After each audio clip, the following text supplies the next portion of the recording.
26 मई को नरेंद्र मोदी सरकार के 3 साल पूरे हो रहे हैं। 3 साल में कैसा रहा मोदी सरकार का काम, क्या सोचते हैं देश के लोग, ये समझने के लिए एबीपी न्यूज ने CSDS लोकनीति के साथ देश का मूड समझने की कोशिश की है। देश का राजनीतिक मिजाज जानने के लिए हमने ये समझने की कोशिश की कि अगर अभी चुनाव हुए तो कैसी होगी देश की राजनीतिक तस्वीर। 1 मई से 15 मई के बीच हमने 19 राज्यों की 146 विधानसभा सीटों की 584 पोलिंग के 11,373 लोगों से बात की।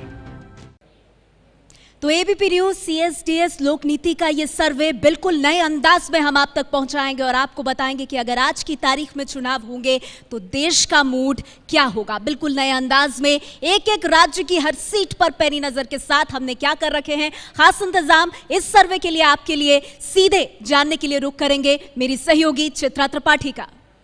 बहुत शुक्रिया नेहा आपका। 3 साल में देश कितना खुशहाल, यही है आज का बड़ा सवाल। और अगर आज चुनाव होते हैं फिर देश का मूड कहता क्या है, इसके लिए हमने बेहद खास इंतजामात कर रखे हैं और यहाँ पर आंकड़ों के जरिए हम आपको समझाएंगे कि अगर आज होते हैं चुनाव तो फिर कैसे बदल जाएगी तस्वीर या फिर 2014 वाली स्थिति ही रहेगी।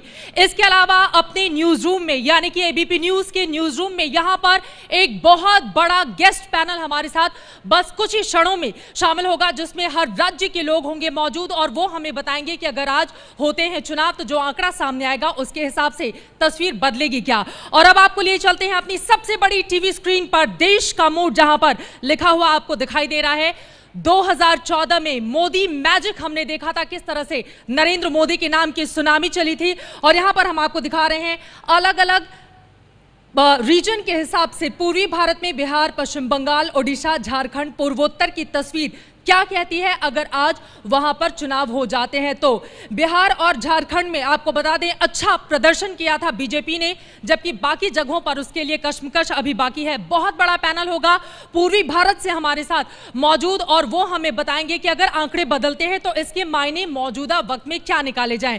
और अब आगे बढ़ते हुए पूर्वी भारत की तस्वीर हम आपको बताएंगे ही, इसके अलावा दक्षिणी, मध्य भारत, उत्तर भारत, ये तमाम तस्वीरें सबसे बड़े सर्वे की देर में होंगी। राष्ट्रीय तस्वीर समझाएंगी संगीता तिवारी।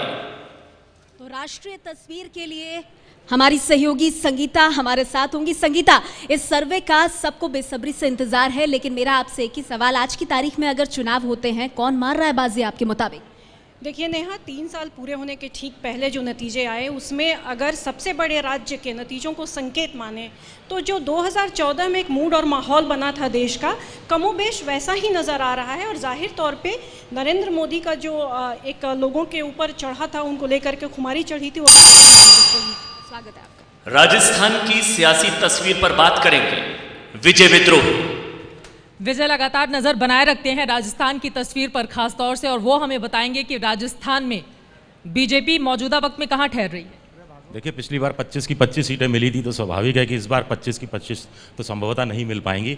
लेकिन राजस्थान में 20 साल का ये ट्रेंड रहा है कि जो विधानसभा चुनाव जीतता है उसके अगले साल होने वाले लोकसभा चुनाव में सीटों में उतना इजाफा होता है। तो अगले साल वहाँ राजस्थान में विधानसभा चुनाव है, वहाँ क्या होता है इस पर बहुत कुछ निर्भर। सर्वे के आंकड़ों का क्या होगा बीजेपी पर असर, बताएंगे वरिष्ठ पत्रकार कंचन गुप्ता। वरिष्ठ पत्रकार कंचन गुप्ता यहाँ हमारे बीच मौजूद हैं। स्वागत है कंचन दा आपका। बीजेपी पर आप अपनी गहरी पकड़ रखते हैं, लेकिन अगर आज की तारीख में जनता वोट करने जाती है तो किससे चुनेगी जनता? भाजपा फिर से चुनकर आएगी। 2019 के जो चुनाव होंगे एनडीए को अब 2014 में जितने सीट मिले थे उससे ज्यादा सीट मिलेंगे। स्वागत है आपका। दक्षिण के राज्यों पर रहेगी डॉक्टर पीपी राव की नजर। दक्षिण भारत सर आइए, बहुत स्वागत है आपका। दक्षिण भारत में बीजेपी कमजोर रही है, लेकिन इस बार चूंकि SM कृष्णा भी बीजेपी में शामिल हो गए हैं, येदियुरप्पा के चेहरे पर एक बार फिर से बीजेपी क्या कमल खिला पाएगी दक्षिण भारत में? अभी 214 का 217 का बहुत डिफरेंस है। अभी पहले बार 214 में मोदी के इतना इंफॉर्मेशन नहीं है, प्रेस्टीज नहीं है। अभी बहुत स्ट्रांग हुआ उनका इमेज। इंदिरा जी का एक बार ऐसा है इमेज, अभी मोदी जी का सिचुएशन दक्षिण भारत में ऐसा है। उत्तर पूर्व की राजनीति पर बात करेंगे वरिष्ठ पत्रकार आशीष गुप्ता। उत्तर पूर्व की सियासत पर पकड़ रखने वाले आशीष गुप्ता जी यहाँ हमारे बीच मौजूद हैं। आशीष जी, बहुत बहुत स्वागत है आपका एबीपी न्यूज के देश का मूड सर्वे में। उत्तर पूर्व में क्या लग रहा है, कौन बाजी मार रहा है? मोदी मैजिक रहेगा या जाएगा? नरेंद्र मोदी अमित शाह जुटी जोड़ी, ये बाजी मार जाएगी। मतलब जो विस्तार अभियान चल रहा है वो काम आ जाएगा? काम आ जाएगा। चलिए, बहुत बहुत स्वागत है आपका। आइए, दिल्ली का सियासी हाल बताएंगे मुकेश केजरीवाल। और सबसे ज्यादा अगर दिलचस्प कुछ है तो वो है इस वक्त मौजूदा राजधानी दिल्ली का सियासी हाल क्या रहने वाला है। अब देखिए, यमुना में बहुत पानी बह गया है। पिछले लोकसभा चुनाव से देखें तो भी सारी सीटें भाजपा को गई थी। आज की स्थिति में देखें तो अभी भाजपा सबसे आगे दिखाई दे रही है, लेकिन अगर विधानसभा से तुलना करें तो आम आदमी पार्टी ने जिस तरह का बहुमत हासिल किया था वो भी अभी दिखाई नहीं दे रहा है। बहुत स्वागत है, बैठिए आप। गुजरात में सियासी ऊंट किस करवट बैठेगा बताएंगी शीला रावल। शीला रावल हमारे बीच मौजूद है। गुजरात जो कि भाजपा बीजेपी का गढ़ है और साथ ही प्रधानमंत्री मोदी का भी। पिछली बार तो सभी सीटें लोकसभा में बीजेपी के खाते में गई थी, इस बार क्या हो रहा है शीला जी? करीब यही है कि गुजरात नरेंद्र मोदी का था और लगता है रहेगा। स्वागत है आपका। आइए मैम। मौजूदा मूड का राष्ट्रीय राजनीति पर क्या होगा असर बताएंगे राजकिशोर। बेहद दिलचस्प है। 282 सीटें अकेले बीजेपी ने जीती थी जबकि 335 एनडीए ने। इस बार क्या हाल रहने वाला है राजकिशोर? देखिए, 3 सालों का अगर हम करें तो नरेंद्र मोदी का करिश्मा अभी बरकरार लगता है। नीतियां, व्यक्तित्व और जो संवाद की जो उनकी शैली है वो कहीं भी अभी कमजोर पड़ती नहीं दिखाई पड़ी है। तो मुझे लगता है कि अभी पलड़ा बीजेपी का भारी है, लेकिन 2 साल में अभी बहुत पानी कितना बहता है ये देखना दिलचस्प है। स्वागत है आपका, बैठिए। जम्मू कश्मीर में कौन किस पर पड़ेगा भारी बताएंगे डॉक्टर शेख मंसूर। तो आपको बता दें, जम्मू कश्मीर से शेख मंसूर साहब, जम्मू कश्मीर के एक्सपर्ट हमारे बीच मौजूद हैं। शेख मंसूर जी, जम्मू कश्मीर में पीडीपी बीजेपी की सरकार है, लेकिन अगर आज की तारीख में चुनाव हो जाए लोकसभा तो कौन जीत रहा है वहाँ? इनके लिए मुश्किल हो जाएगा क्योंकि पिछले 2 सालों के दौरान जो हालात वहाँ पर रहे वो ठीक नहीं रहे हैं, लेकिन उम्मीद की जा रही है कि आइंदा कुछ महीनों के अंदर हालातों में कुछ सुधार आ जाएगा। बीजेपी के लिए मुश्किल हो सकता है जी? अभी तो हो सकता है। स्वागत है। सबसे बड़े सर्वे के बाद कांग्रेस की रणनीति क्या होगी बताएंगे वरिष्ठ पत्रकार रशीद किदवई। कांग्रेस पार्टी 44 के पार अब जा पाएगी क्या, यही है बड़ा सवाल। लगता है आपको कुछ बदलाव हुआ है कांग्रेस में? चित्रा, 3 साल में कांग्रेस पार्टी नहीं टूटी, बगावत नहीं हुई, ये सब कांग्रेस के लिए ठीक ठाक है, लेकिन अभी रास्ता बहुत मुश्किल। बहुत सारे नेता बीजेपी में शामिल हो गए, लेकिन हाँ, वो लोग तो जो जाने वाले थे चुनाव से पहले ज्यादा गए थे। सबसे बड़े सर्वे के आंकड़ों का विश्लेषण करेंगे सीएसडीएस के निदेशक संजय कुमार। संजय कुमार जी, सीएसडीएस डायरेक्टर हमारे बीच मौजूद हैं और आज इन्हीं के सर्वे से देश की जनता का मूड हम जानेंगे। बस चंद मिनटों में वो आंकड़ा खुलकर सामने आएगा, लेकिन उससे पहले आपको क्या लग रहा है आज के माहौल में देश में किसका पलड़ा भारी है? बिल्कुल, इसमें कोई दो राय नहीं है। सर्वे के आंकड़ों को देखें, सर्वे के आंकड़े के जिक्र हम करेंगे, लेकिन बिल्कुल जैसी स्थिति 2014 की चुनाव की थी उससे कोई बहुत बदलता हुआ नजरिया दिखाई नहीं पड़ता है। बहुत बहुत स्वागत है। आंकड़ों को सीट में तब्दील करके उसका मतलब समझाएंगे राजीव करंदीकर। बहुत स्वागत है साहब आपका। और वही बड़ा सवाल है, 2014 की मोदी सुनामी है इस वक्त भी देखने को मिलेगी या फिर तस्वीर बदलती हुई आपको लग रही है? तस्वीर बदलती हुई तो नजर नहीं आ रही है। क्योंकि कोई अल्टरनेटिव भी नहीं उभर पा रहा है। राहुल गांधी चुनौती नहीं बन पाए और मोदी जी अपना मैसेज जनता तक पहुंचाने में समर्थ रहे हैं। अभी तक जो चुनाव हुए हैं विधानसभा के, यूपी के, वो यही बता रहे हैं और सर्वे में भी शायद यही पिक्चर आ रही है। यूपी का क्या मूड है बताएंगे वरिष्ठ पत्रकार विनोद अग्निहोत्री।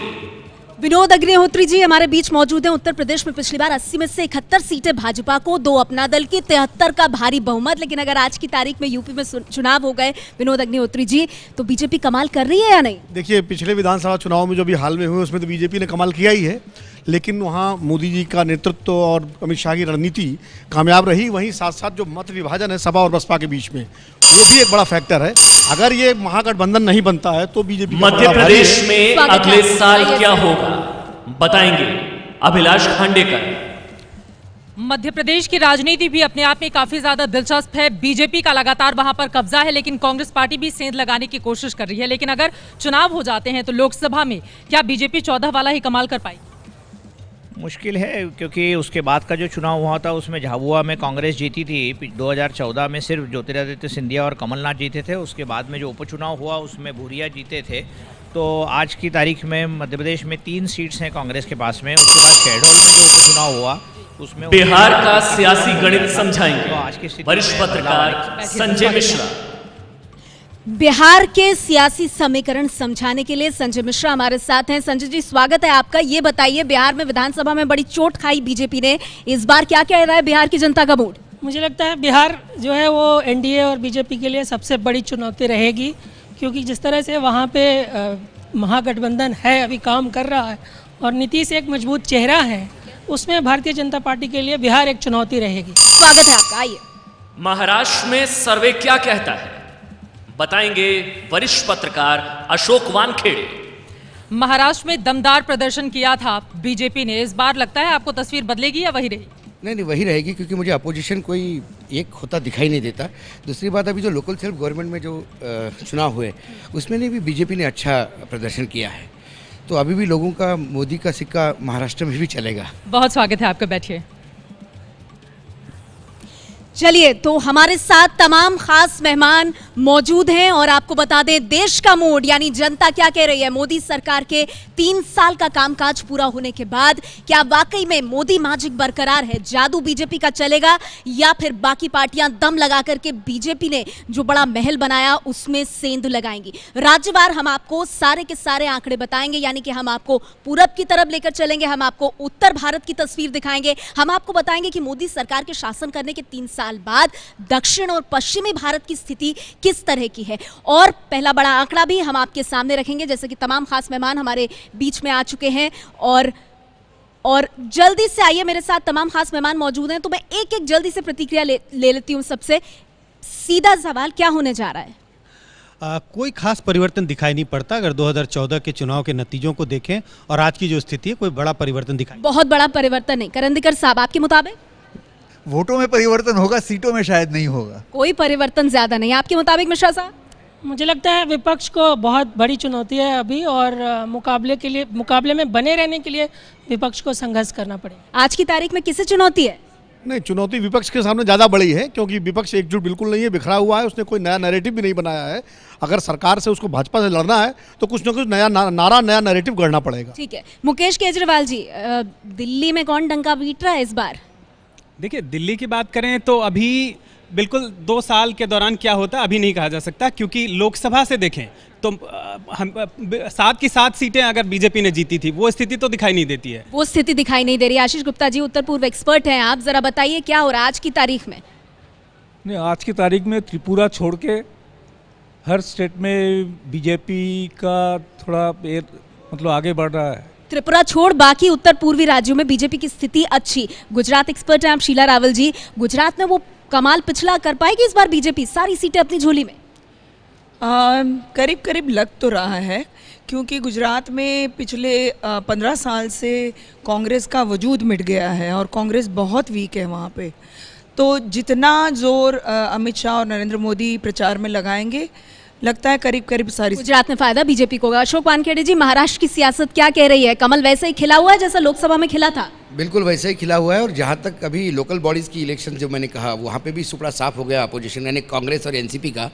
सवाल ये है कि कांग्रेस और एनसीपी अभी भी ये मानने को तैयार नहीं है कि वो चुनाव हारे हैं, वो राज्य में वैसा ही काम कर रहे हैं जैसे वो सत्ता में है। ऐसे में बीजेपी को महाराष्ट्र से फिर क्या चुनौती? लेकिन राजस्थान में क्या हो रहा है विजय विद्रोही? देखिए, पिछली बार 25 की 25 सीटें मिली थी। मुझे लगता है कि अगर आज की तारीख में चुनाव हो तो कम से कम बीजेपी को 7-8 सीटें कम मिलनी चाहिए, और अगर वो उन ऐसे कैंडिडेटों को, अगर 2015 में ऐसे सांसदों को बदलती नहीं है तो। ठीक है, चलिए हम अपने दर्शकों को बता दें कि ये देश की जनता का सबसे बड़ा सर्वे होगा जो मोदी सरकार के 3 साल के कामकाज पूरे होने से ठीक पहले आज आप देखेंगे यहाँ एबीपी न्यूज पर। और सबसे पहले हम पूर्वी भारत का आंकड़ा आपके सामने खोलेंगे। जैसा यहाँ हमारे एक मेहमान ने भी कहा, बिहार हमेशा बीजेपी के लिए गले की फांस बनता रहा है, चुनौती बनता रहा है। आंकड़े तो थोड़ी देर बाद सामने आएंगे ही आपके सामने, लेकिन हमारे साथ बिहार बीजेपी से नेता सुशील मोदी जी इस वक्त जुड़ गए हैं। सुशील मोदी जी, हम आंकड़े खोलें उससे पहले मैं जल्दी से आपकी एक प्रतिक्रिया चाहूंगी। आज जिस तरह की हवा चल रही है, ये बताइए, जिस तरह की हवा आज चल रही है, सुशील मोदी जी हमारे साथ बिग स्क्रीन पर मौजूद हैं, आप तो इतने सारे खुलासे कर रहे हैं, एक खुलासा और कर दीजिए, हवाओं का रुख क्या कह रहा है? पूर्वोत्तर में क्या हो रहा है, खासतौर पर बिहार में कमल खिल रहा है नहीं खिल रहा विधानसभा के बाद? नहीं, देखिए देखिए, आंकड़े आपके जो भी कहें मुझे नहीं मालूम है, लेकिन पिछले बार 32 लोकसभा की सीटें हम जीतने में सफल रहे थे और इस बार पिछले बार से बेहतर प्रदर्शन होगा, क्योंकि नरेंद्र मोदी की सरकार ने 3 वर्षों में गरीब लोगों का दिल जिस प्रकार से जीता है और जो दलित, पिछड़ा, अति पिछड़ा वोट हमसे टूटकर विधानसभा में नीतीश कुमार के साथ चला गया था, लालू के साथ चला गया था, वो वोट फिर से लौट कर आ गया है और लोकसभा चुनाव के अंदर परिणाम 2014 से बेहतर जो परिणाम 2019 के अंदर होंगे। बावजूद इसके सुशील मोदी जी की लालू नीतीश इस बार साथ हैं, उन्होंने हाथ मिला रखा है, जो पिछली बार नहीं था 2014 में। देखिए वो हाथ मिलाने से नहीं होगा।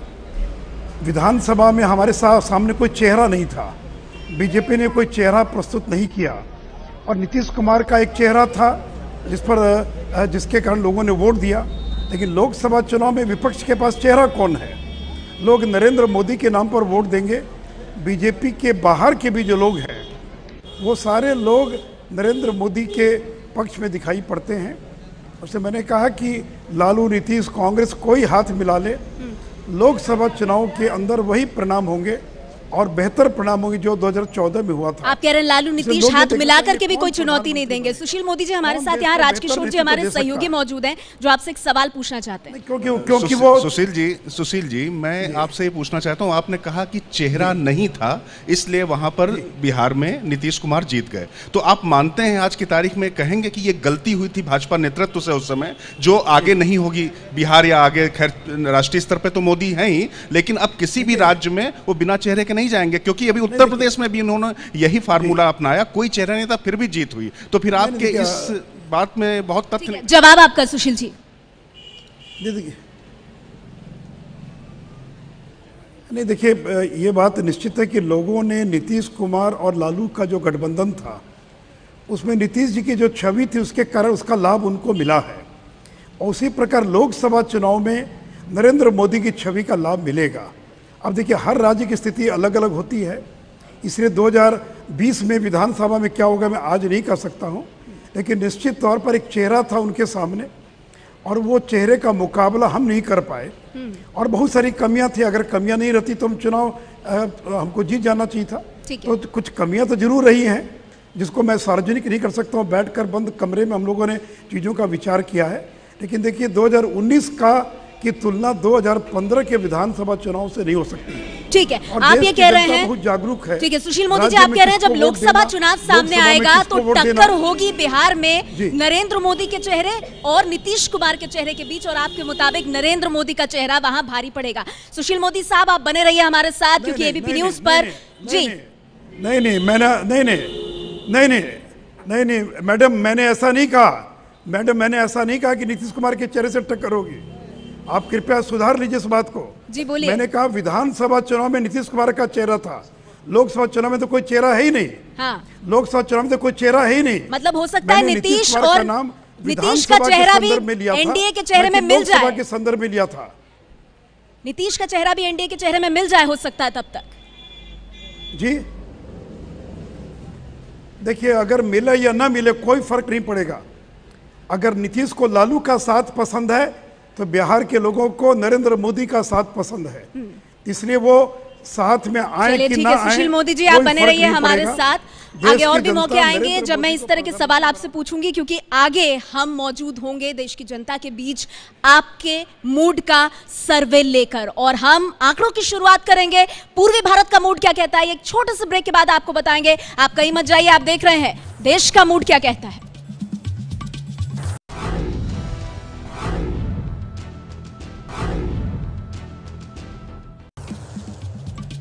मोदी सरकार के 3 साल के कामकाज के बाद देश की कितनी बदली तस्वीर। अगर आज की तारीख में होते हैं चुनाव तो किसकी बनेगी सरकार? आइए बिना इंतजार किए आपको सीधे पूर्वी भारत के आंकड़ों के लिए हम लेकर चलते हैं चित्रा के पास। बहुत शुक्रिया नेहा, आपका पूर्वी भारत की तस्वीर क्या कहती है ये जानना अपने आप में इसलिए ज्यादा महत्वपूर्ण है क्योंकि यहाँ पर अगर पश्चिम बंगाल और बात करें उड़ीसा की तो बीजेपी का प्रदर्शन खराब रहा था। जल्दी से आंकड़े जो अभी आएंगे टीवी स्क्रीन पर आप देखेंगे और उसको देखकर हम आपको बताएंगे कि देश का मूड क्या बदला है क्या। ये देखिए हेलीकॉप्टर सामने।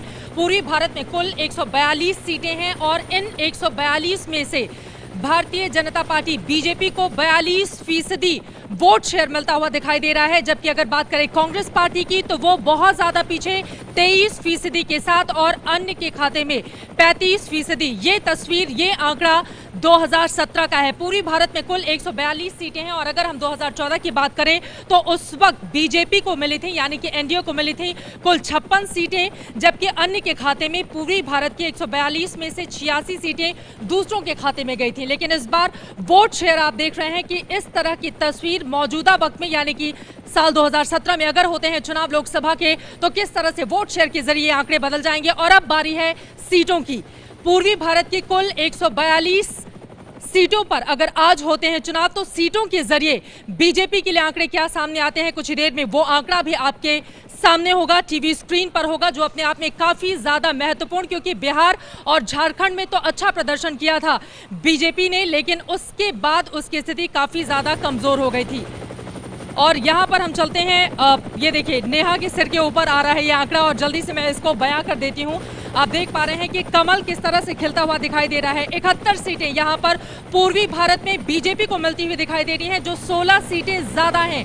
एनडीए को 71 सीटें, जो 16 सीटें ज्यादा है 2014 के मुकाबले, यानी कि पूर्वी भारत में कमाल करती हुई बीजेपी और उसके सहयोगी नजर आ रहे हैं। जबकि कांग्रेस पार्टी 25 सीटें हासिल करती हुई, जो 2014 के मुकाबले यहाँ पर 3 ज्यादा है, यानी कि 142 में से कांग्रेस पार्टी 25 पर, जिनमें से 3 ज्यादा 2014 के मुकाबले। और अगर अन्य की बात करें तो वहां पर 46 सीटें 2014 में सामने आई थी, लेकिन 19 कम इस बार आती हुई दिखाई दे रही है अन्य के खातों में। तो ये अपने आप में पूरी भारत की तस्वीर जो बहुत कुछ बयां करती है और सबसे दिलचस्प तस्वीर बीजेपी और उसके सहयोगी एनडीए के लिए, क्योंकि यहां पर पूर्वी भारत में अच्छा प्रदर्शन करती हुई बीजेपी और एनडीए नजर आ रही है। नेहा, तो इस वक्त की बड़ी खबर अपने दर्शकों को दे दे। पूर्वी भारत में एनडीए को आज की तारीख में अगर चुनाव होते हैं तो हो रहा है बड़ा फायदा। और आपको बता दें 142 में से 71 सीटें एनडीए के खाते में जाने का अनुमान है। अब आइए आपको जल्दी से बता देते हैं कि पूर्वी भारत मतलब कौन कौन से राज्य, बिहार, पश्चिम बंगाल, ओडिशा, झारखंड और पूर्वोत्तर के राज्य, ये बनाता है पूर्वी भारत। 142 कुल लोकसभा की सीटें आज की तारीख में 3 साल के मोदी सरकार के कामकाज के बाद अगर होते हैं चुनाव तो आपको बता दें इन राज्यों में एनडीए को फायदा हो रहा है। हमारा आंकड़ा बता रहा है 71 सीटें एनडीए के खाते में, 25 यूपीए को, और 71 सीटें मतलब संजय जी हमारे साथ यहाँ मौजूद हैं, सीएसडीएस के निदेशक। फायदा हो रहा है 16 सीटों का। ये आंकड़े क्या कहते हैं पूर्वोत्तर भारत के? देखिए, अगर पूर्वोत्तर भारत में ये देखें कि एनडीए को वोट कितने मिल रहे हैं, चुनाव जीतने के लिए एक आपको ऑप्टिमम लेवल ऑफ वोट चाहिए, उसके ज़्यादा वोट आते हैं तो आपके वोट वेस्टेड हो जाते हैं, आप बहुत बड़ी बड़ी जीत हासिल कर सकते हैं। 42% वोट का आकलन है हमारा एनडीए के लिए, और ये 42% वोट जो है वो सीटों में जब तब्दील हो रहा है तो उनको 71 सीटें मिलती हुई दिखाई पड़ रही हैं। इंटरनल इसमें एक फेरबदल दिखाई पड़ता है। ऐसी उम्मीद है इस सर्वे से कि अगर चुनाव कल हो जाएं तो बिहार और झारखंड में एनडीए सीटें लूज़ करेंगी और बहुत बड़ी बढ़त लेती हुई एनडीए दिखाई पड़ रही है उड़ीसा में, कुछ हद तक आसाम में और बंगाल में। ये बहुत बड़ी जानकारी आप दे रहे हैं संजय जी। आप सैंपल्स कलेक्ट करते हैं और आसान भाषा में उसको बोले तो सीटों में तब्दील करने का काम यहाँ पर राजीव करंदीकर जी करते हैं। तो राजीव जी, कहाँ नुकसान कहाँ फायदा, मैं आपके पास आऊंगी, लेकिन उससे पहले आइए जल्दी से हम बड़ी बातों पर नजर डाल लेते हैं कि ओडिशा, बंगाल, असम में एनडीए को फायदा हो रहा है और बिहार और झारखंड में सीटों का नुकसान हो रहा है। लेकिन कुल मिलाकर पूर्वी भारत में एनडीए को बड़ी बढ़त। एबीपी न्यूज सीएसडीएस लोकनीति के सर्वे के मुताबिक 2014 के मुकाबले 16 सीटों का फायदा हो रहा है। 71 सीटें 142 में से आज की तारीख में अगर होते हैं चुनाव तो एनडीए को मिलने का अनुमान, जिसमें फायदे में पश्चिम बंगाल, ओडिशा में है एनडीए। ओडिशा, बंगाल, असम, यहां एनडीए को सीटों का फायदा हो रहा है जैसा कि सीएसडीएस के संजय जी ने बताया। लेकिन वहीं बिहार और झारखंड में सीटें घट सकती हैं एनडीए की। आपको याद होगा कि बहुत बम्पर जीत लोकसभा में मिली थी इन राज्यों में बीजेपी को। हम सीधे जरा रुक करना चाहेंगे, हमारे साथ सुशील मोदी जी, बिहार बीजेपी के नेता, वरिष्ठ नेता मौजूद हैं।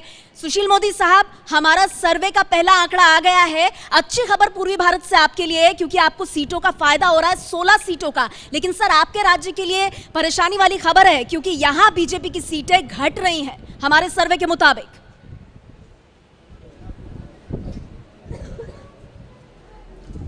देखिए, अगर आपके सर्वे में घट भी रही होंगी तो मैं ये विश्वास दिला सकता हूं कि अगले 2 साल के अंदर जो कमियां होंगी उसको दूर करेंगे और पिछले बार से बेहतर परिणाम लाएंगे। इसलिए मैंने देखिए पहले ही कहा था कि लोग कौन प्रधानमंत्री बनेगा, ये बहुत बड़ा मुद्दा है। तो जो मतदाता विधानसभा के चुनाव में लालू के साथ थे या नीतीश जी के साथ थे या और लोगों के साथ थे, वो मतदाता को अगर लोकसभा चुनाव में प्रधानमंत्री कौन हो इसके लिए वो अगर वोट देने का अगर विकल्प सामने आएगा तो नरेंद्र मोदी को बेहतर विकल्प के रूप में वो स्वीकार करेंगे। और देखिए बाकी बचा वो 2 साल है, इस मोमेंटम को हम बनाए ही नहीं रखेंगे बल्कि और बेहतर करेंगे। और जो कुछ कमियां अगर आपके सर्वे में अगर हमको दिखाई पड़ रही होगी तो हम उन कमियों को चुनौती के रूप में लेंगे और 2019 के अंदर हम नरेंद्र मोदी को फिर से एक बार सुशील मोदी जी, आपने चुनौती की बात की तो एक आंकड़ा मैं आपके सामने सर और दर्शकों के सामने रखना चाहूंगी कि आखिर बिहार में जो सीटें घट रही हैं हमारे सर्वे के मुताबिक, वो आपके लिए चिंता का विषय क्यों है? 2014 में जब लोकसभा चुनाव हुए थे लालू और नीतीश साथ नहीं थे, लेकिन विधानसभा देखिए अगर आपके सर्वे में घट भी रही होंगी तो मैं ये विश्वास दिला सकता हूँ कि अगले 2 साल के अंदर जो कमियां होंगी उसको दूर करेंगे और पिछले बार से बेहतर परिणाम लाएंगे। इसलिए मैंने देखिए पहले ही कहा था कि लोग कौन प्रधानमंत्री बनेगा, ये बहुत बड़ा मुद्दा है। तो जो मतदाता विधानसभा के चुनाव में लालू के साथ थे या नीतीश जी के साथ थे या और लोगों के साथ थे, वो मतदाता को अगर लोकसभा चुनाव में प्रधानमंत्री कौन हो इसके लिए वो अगर वोट देने का अगर विकल्प सामने आएगा तो नरेंद्र मोदी को बेहतर विकल्प के रूप में वो स्वीकार करेंगे। और देखिए बाकी बचा वो 2 साल है, इस मोमेंटम को हम बनाए ही नहीं रखेंगे बल्कि और बेहतर करेंगे।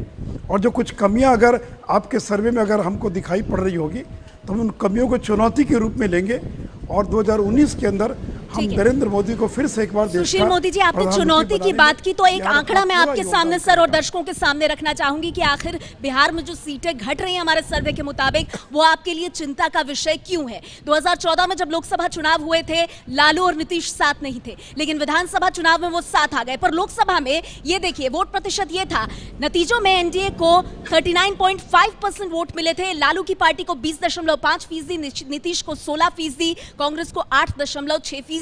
उसके बाद समीकरण बदले, लालू नीतीश कांग्रेस विधानसभा में साथ आ गए। अगर आप इस जोड़ घटाने के हिसाब से वोटों को देखें तो बड़ी तस्वीर यह बन रही है कि एनडीए को 39.5% वोट, लेकिन लालू नीतीश और कांग्रेस साथ आ जाते हैं तो सुशील मोदी जी 45% वोट शेयर ये हो जाता है। तो बिहार में मौजूदा समीकरण पर यह आंकड़ा बन रहा है सर। अब ऐसे में लालू नीतीश कांग्रेस की चुनौती से कैसे पार पाएंगे आप लालू के खिलाफ हल्ला बोलिए, लेकिन वो जीत रहे हैं अगर सभी वोट साथ हो जाते हैं, जो कि है स्थिति बिहार में।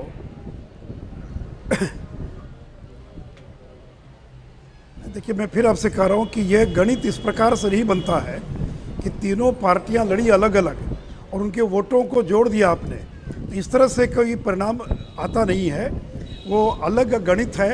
और इसे मैंने कहा कि अगर तीनों एक साथ भी लड़ेंगे, आप भले ही 2014 के आंकड़ों को जोड़कर बता रही हैं, लेकिन जब सीधी लड़ाई होगी बीजेपी और महागठबंधन के बीच में, सुशील जी विधानसभा चुनाव में तो सीधी लड़ाई थी सर, महागठबंधन वर्सेस बीजेपी, महागठबंधन वर्सेस एनडीए, आप लोग पिछड़ गए थे। फिर मैं करूं विधानसभा, देखिए विधानसभा चुनाव की स्थिति अलग है। फिर बार बार आप देखिए एक चुनाव की तुलना दूसरे चुनाव से नहीं हो सकती है, नगर निगम के चुनाव की तुलना विधानसभा से नहीं और असेंबली के चुनाव परिणाम की चिंता लोकसभा से नहीं हो सकती है। हर के मुद्दे अलग होते हैं, चेहरे अलग होते हैं, इश्यूज अलग होते हैं, तो इसलिए आप इसके तुलना पिछले चुनाव से मत कीजिए। सुशील मोदी जी मेरे सुशील मोदी जी बड़े छोटे छोटे दो सवाल हैं मेरे, और लोग सुशील मोदी जी छोटे छोटे 2 सवाल हैं। पहला ये कि आप कह रहे थे कि नीतीश कुमार को लालू का साथ पसंद है, तो रहे वो पिछले अभी कुछ देर पहले आपने कहा था, तो इसमें तो ऐसा लग रहा है कि दरअसल लोगों को उन दोनों का साथ पसंद है। पहली चीज़ ये कि बिहार के लोगों को उनका साथ पसंद आ रहा है, और दूसरा सवाल मेरा ये है कि ये आंकड़े देख के लालू और नीतीश जिस तरह से एक साथ खड़े होते हैं और बीजेपी को मात दे रहे हैं, तो नीतीश कुमार को लाने की आपकी कोशिशें इसी स्ट्रेटजी के तहत हैं क्या, कि जो कोशिशें एक बार बार हो रही हैं या कोशिश करेंगे?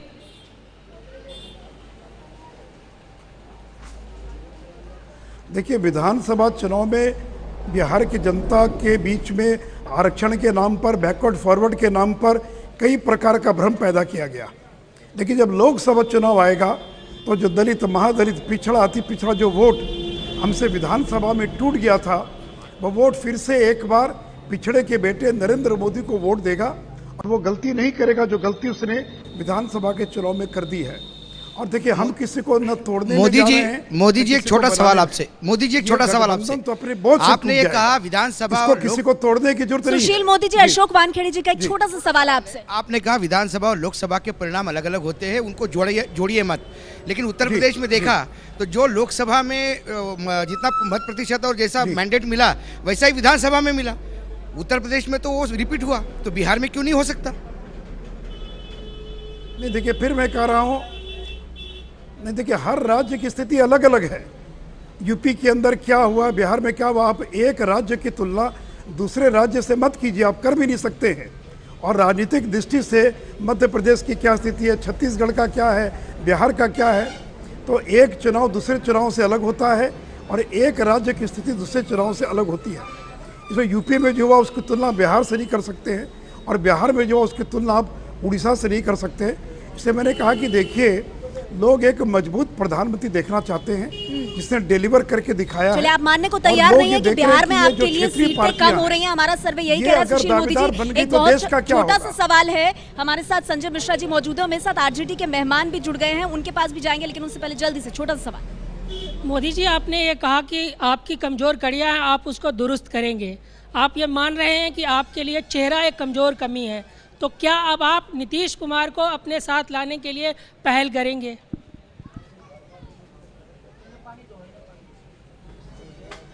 देखिए, मैंने लोकसभा चुनाव में चेहरे की कहाँ कमी है।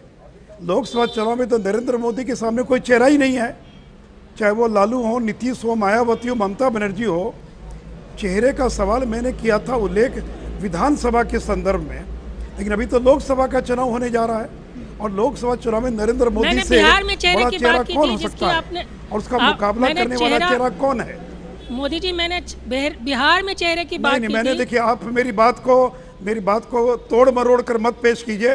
नहीं, मैंने बिहार के, देखिए फिर मैं कर रहा हूँ आपसे, विधानसभा चुनाव के संदर्भ में मैंने नीतीश कुमार का नाम लिया था, लेकिन कल लोकसभा का जब चुनाव होगा तो लोग देखेंगे ना, सुशील मोदी जी का विकल्प कौन है प्रधानमंत्री के रूप में? सुशील मोदी जी, क्या ये मायावती है, नीतीश या लालू? क्या सुशील मोदी जी, एक छोटा सा सिंपल सवाल है, आप ये बताइए, सब जानते हैं बिहार में नीतीश और लालू के बीच ठीक नहीं चल रहा है, दोनों मजबूरी में साथ हैं।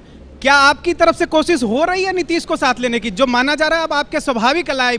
ठीक है सुशील जी, इसका जवाब दीजिएगा, लेकिन आरजेडी से हमारे साथ मनोज झा जी भी इस वक्त जुड़ गए हैं, उनके राष्ट्रीय प्रवक्ता है। मनोज झा साहब, स्वागत है आपका देश का मूड। और इसमें एक बड़ा सवाल ये है सर कि अगर पूर्वी भारत की हम बात करें तो यहाँ पर एनडीए को बढ़त मिल रही है, 71 सीटें 142 में से मिल रही हैं सीएसडीएस लोकनीति एबीपी न्यूज के सर्वे के मुताबिक।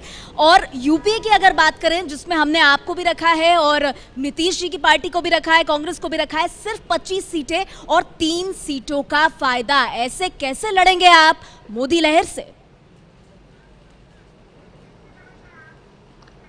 पहली चीज तो मैं कहूं, आपका बहुत बहुत शुक्रिया, क्योंकि एका और साथ आने की जो कवायद चल रही है, संभवतः आपके इस देश के मूड के विश्लेषण के बाद शायद हमें और मदद मिले। और हमें पता है कि अगर नैरेटिव हमने बदल दिया, सब साथ आ गए, तो ये कोई जो आप लहर बता रही हैं, ये खुद अपने आप के लिए कहर हो जाएंगे, नंबर 1। नंबर 2, मैं समझता हूं कि देश का मूड हम ना जाने कैसे सोचते हैं। सहारनपुर में जो हो रहा है और कल जो भीड़ जंतर मंतर पे थी, क्या वो इस देश के नागरिक नहीं है? क्या रोहित वेमुला की वजह से जो विमर्श चल रहा है, क्या उसका कोई असर नहीं होगा? क्या इस बात का असर नहीं होगा कि संविधान कहीं ना कहीं उसकी प्रस्तावनाएं खतरे में है? क्या इस बात का असर नहीं होगा कि रोजगार खत्म है, आर्थिक तंत्र लहूलुहान है, ग्रामीण अर्थव्यवस्था लचर है? बावजूद इसके अगर हम समझते हैं, हमारे गांव में एक आदमी को बहुत दिन बाद संतति हुई तो वो उसका साल में 4 बार जन्मदिन मनाता था। मनोज जी, लिस्ट में भ्रष्टाचार भी जोड़ लीजिए। मनोज जी, जहां एक व्यक्ति के इर्द गिर्द, मनोज जी, भ्रष्टाचार भी लिस्ट में जोड़ लीजिए। भ्रष्टाचार मिसिंग है जोड़ लिस्ट लूंगा। में, आप जिसका आरोप आपके नेता पे लग रहा है। नहीं, भ्रष्टाचार भी है और इंसानियत का कत्ल भी है। आप अगर मुझे 1 मिनट बोलने का मौका दें, और इसी वजह से शायद आजकल मैं बहसें, मैं उसके लिए तैयार नहीं होता। आप कम से कम मुझे बात खत्म करने दें, फिर मुझको क्रूसीफाई कर दें, आई डोंट माइंड। मेरा सिर्फ इतना कहना था कि सामूहिकता के नैरेटिव को हम विकसित कर रहे हैं। ये जो ब्रांड मेकिंग है ना, नियो लिबरल नव उदारवाद की पैकेजिंग होगी, नेता के अंदर कुछ हो या ना हो, नेता खोखला हो, नेता की 56 इंच की बात सिर्फ ट्विटर पे हो और जमीन पर ना उतरे, हम उस नैरेटिव को बदलेंगे। और आपको मैं यकीन दिलाता हूं थैंक्स टू योर सर्वे कि 2019 आप एक ऐसा अनप्रेसिडेंटेड अलायंस देखेंगे। उस अलायंस से आप कहां, बाकी जगह की छोड़िए, गुजरात में अगर ये 2 सीट ले आए तो मैं आपसे बात करूंगा। सुशील मोदी साहब, एक सवाल मेरा आपसे यहाँ पर ये है, मनोज झा साहब इधर कह रहे हैं कि अच्छा हो क्या रहा है, और बिहार में वाकई में लालू नीतीश का आना आपके लिए बहुत बड़ी चुनौती बनेगा। और इसमें मनोज झा साहब इस बात को भी नहीं ध्यान दे रहे हैं कि पूर्वोत्तर की अगर हम बात करें तो ओडिशा, पश्चिम बंगाल और असम में आप गेन कर रहे हैं, एनडीए गेन कर रहा है मनोज साहब, लेकिन आप मानते हैं कि बिहार की चुनौती इतनी भारी पड़ेगी कि वो एनडीए को ले डूबेगी पूर्वोत्तर में। नहीं, वी आर कमिंग, नहीं, वी आर कमिंग टुगेदर। हम हर जगह साथ आ रहे हैं। आपको इसलिए मैंने धन्यवाद दिया कि आपने एक ऐसी हकीकत दिखाई कि दक्षिण पंथी अधिनायकवाद से लड़ना है, जैसे 75 के बाद, इंदिरा जी के बाद सब मतलब साथ आप ये कह रहे हैं कि वो मौका आ गया है। और बीजू जनता दल, उनका साथ भी आपको मिलेगा, कैनवस बना करेंगे। जब लोकसभा चुनाव की बात आएगी तो ममता बनर्जी और बीजू जनता दल सब साथ आएंगे। आप सिर्फ 6 महीने वेट करिए, 6 महीने प्रतीक्षा करिए। चलिए, दोनों खास मेहमान हमारे साथ यहाँ लगातार बने हुए हैं और इधर स्टूडियो में भी तमाम खास मेहमान हमारे साथ हैं। इस वक्त की बड़ी खबर आपको दे दे, पूर्वी भारत का मूड ये कहता है कि एनडीए को बढ़त मिल रही है। 142 में से 71 सीटें मिलने का अनुमान। ओडिशा, पश्चिम बंगाल में बढ़त, लेकिन बंगाल और झारखंड मुसीबत में फंसता हुआ एनडीए का। एक बहुत छोटा सा ब्रेक ले रहे हैं, गर्मा गर्म बहस और देश का मूड एबीपी न्यूज पर जारी है।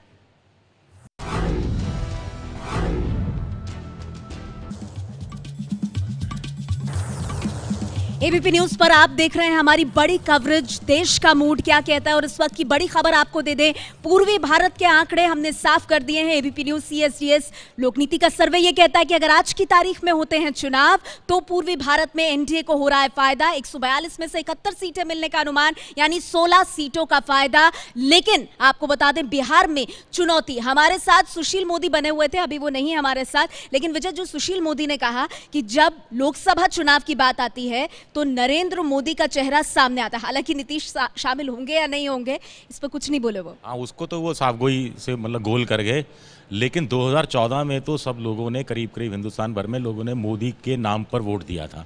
अब मुझे थोड़ी आशंका है कि 2019 में जब चुनाव होगा तो मोदी के साथ साथ जो लोकल सांसद है, सांसद के कामकाज की भी परख कहीं ना कहीं होगी। शायद सारा वोट मोदी के नाम पर ना गिरे।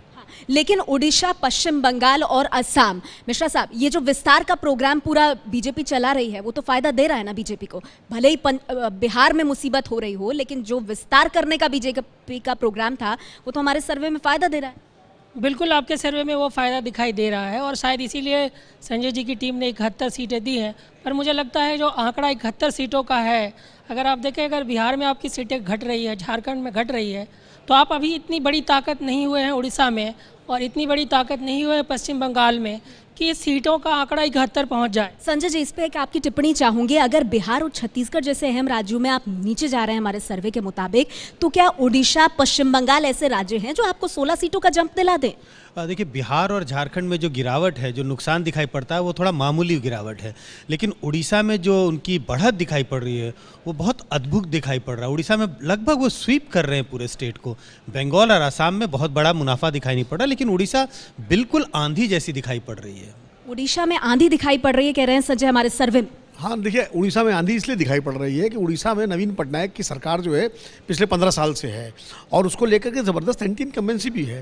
कांग्रेस वहाँ उस तरह नहीं मजबूती से उठ पाई है क्योंकि वही एक विकल्प हो सकती थी, और जो विकल्पहीनता है, जो विकल्प शून्यता है, उसका फ़ायदा भारतीय जनता पार्टी उठा रही है। उसका नतीजा जो है अभी लोकल वहाँ बॉडी से जो चुनाव हुए और पंचायत के चुनाव हुए, इसमें भाजपा को सफलता मिली। इस वजह से भी जो है संजय जी के आंकड़े हैं, मुझे लगता है उसका भी एक कारण है। पर करंदीकर साहब, मनोज झा साहब ने कहा कि ये आपका सर्वे हमारे लिए वेकअप कॉल है। हमारे साथ बीजू जनता दल भी आएगा, 6 महीने दीजिए, ममता बनर्जी भी आएंगी, फिर क्या इस तस्वीर में परिवर्तन दिखेगा हमें? देखिए, सब अगर पूरा ऑपोजिशन एक हो जाता है तो तस्वीर तो बदलेगी। बिहार में वही हुआ था। मैं यहाँ बताना चाहूँगा कि हमारे सर्वे के मुताबिक बिहार में एनडीए के वोट तो बढ़ रहे हैं, पर चूंकि गठबंधन बदला है इसलिए सीटों में कुछ कमी आ रही है। इसी तरह से अगर पूरा ऑपोजिशन एक हो जाता है तो 42% वोट पे तो आप जीत नहीं सकते, पर वो होगा क्या, ये सबसे बड़ा सवाल। तो आज की तारीख में तो पूरा ऑपोजिशन एक होता हुआ नहीं लगता। कंचनदा, ये जो स्टूडियो में बैठ के बातें होती है ना, महागठबंधन, ये सुनने में अच्छा लगता है, लेकिन जो जमीनी सच्चाई है, आप उड़ीसा में जाइए, ये कहना कि बीजू जनता दल कांग्रेस के साथ जाएगी, भाजपा के विरुद्ध लड़ने के लिए इससे ज्यादा अब्सर्ड कोई स्टेटमेंट हो। पर अगर हमारे सर्वे के मुताबिक बीजेपी स्वीप कर रही है ओडिशा, तो फिर मैं कुछ दिन पहले जब हम लोग और भी यहाँ पर हमारे साथियाँ थे उड़ीसा में, वहाँ की जो स्थिति आज के दिन में है, अभी जो CSDS के संजय जी ने कहा कि आज के दिन अगर उड़ीसा में चुनाव होते हैं तो भाजपा पूरी स्वीप कर जाएगी, यही स्थिति है। और इसके दो कारण है, कांग्रेस वहाँ पर गेम में नहीं है और बीजू जनता दल वो मेल्टडाउन मोड में है और दिन के दिन उसकी हालत बुरी होते जा रही है। इसमें समस्या सबसे बड़ी ये होती है कि कांग्रेस एक राष्ट्रीय पार्टी रही है, उसका बिखराव हो रहा है, लेकिन कांग्रेस के साथ आसानी से तालमेल बनाने के लिए राजनीतिक दल सामने नहीं आते।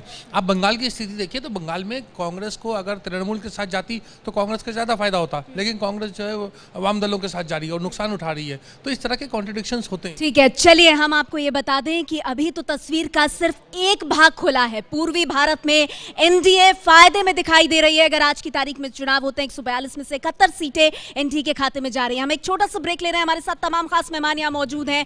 अब हम रुक करेंगे ब्रेक के बाद उत्तर भारत का और आपको बताएंगे 151 लोकसभा सीटों पर अगर आज की तारीख में जनता डालती है वोट तो किसका चलेगा कमाल। एक छोटा सा ब्रेक, हम जल्द लौटते हैं।